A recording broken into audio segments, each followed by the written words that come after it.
Kalau ibumu di rumah ngomel soal uang dapur, mungkin itu gara-gara harga sembako makin mahal dan langka. Lu kok dibilangin ngejawab mulu? Ya. Harga makanan pokok bisa mahal karena berbagai faktor. Misalnya gagal panen akibat musim kemarau berkepanjangan, produktivitas rendah, sampai kemungkinan food loss, atau makanan segar yang tidak bisa dikonsumsi karena proses logistik dan proses pasca panen yang kurang baik. Terus, adakah solusi agar produktivitas pertanian bisa lebih optimal? Ada beberapa cara untuk mengoptimalkan produktivitas pertanian, dan satu di antaranya adalah pemanfaatan agritech. Apa itu agritech? Peneliti CHIPS pernah memaparkan apa itu agritech di video ini.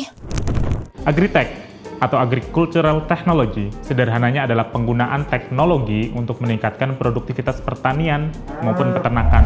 Terus, apa manfaatnya? Agritech bisa membantu proses pertanian agar lebih efektif, menghemat waktu dan tenaga, meningkatkan produktivitas yang akhirnya bisa lebih menguntungkan bagi petani. Dengan perkembangan zaman, pemanfaatan agritech sudah jauh lebih inovatif.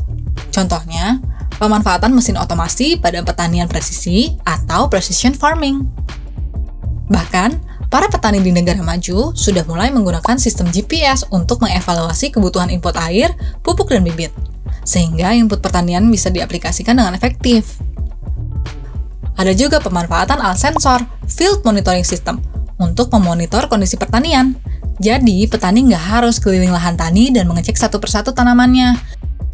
Hemat waktu dan tenaga, bukan? Dan nggak perlu nunggu sampai ada taksi terbang. Inovasi-inovasi ini bisa berkembang bahkan sedang digunakan untuk pertanian. Kalau manfaatnya besar, kenapa agritech belum diaplikasikan dengan optimal?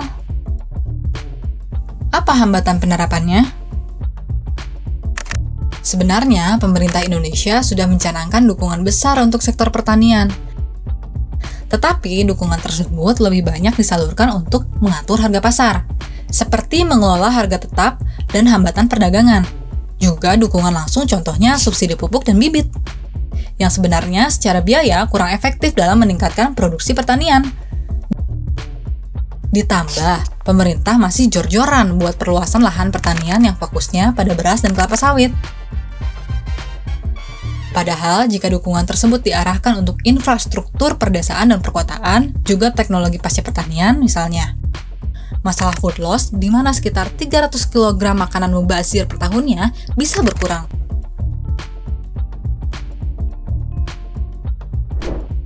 Jika ingin meningkatkan investasi baik tenaga, biaya, dan waktu pada perkembangan agritech, pastinya perlu ada perubahan pada kebijakan yang sedang berjalan.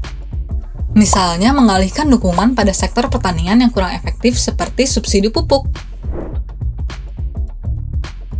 Mulai fokus pada program intensifikasi seperti prioritaskan investasi pada logistik, penyimpanan, dan teknologi pasca panen, terutama logistik rantai dingin yang belum terstandar. Memang, pengadopsian teknologi bukanlah hal yang mudah.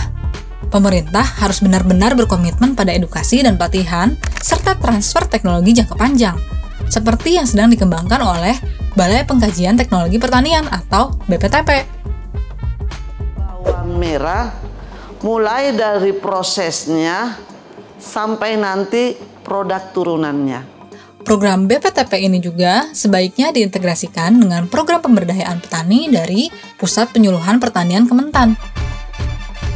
Dan harus bisa diakses di semua provinsi di Indonesia. Selain itu juga, pemerintah bisa memanfaatkan program swasta dalam pengadaan dukungan teknologi alias bagi-bagi alat tani secara gratis yang bisa menguntungkan bagi petani. Bagaimana pendapatmu? Apakah agritech dapat berkembang di Indonesia? Share di kolom komentar ya!